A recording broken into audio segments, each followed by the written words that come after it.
Pociťujete bolesti krížov a bolesti vyžarujúce do nohy? Tak vyskúšajte tento cvik, ktorý je doslova zázrak pri týchto problémoch. Ale ja som čítal, že tento cvik je nebezpečný. To mi ako vysvetlíte? Tento cvik pochádza z McKenzieho metódy a aby ste si boli istí, že je pre vás vhodný, vyskúšajte si tieto diagnostické pohyby. Najprv spravte predklon, potom záklon a potom uklony s pánvou do jednej a do druhej strany. Všímajte si, čo pociťujete pri týchto jednotlivých pohyboch. Potom vykonajte 10 opakovaní záklonu,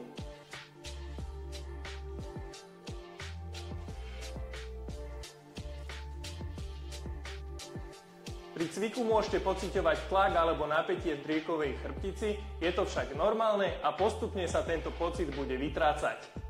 A znovu vyskúšajte tie isté pohyby. Predklon,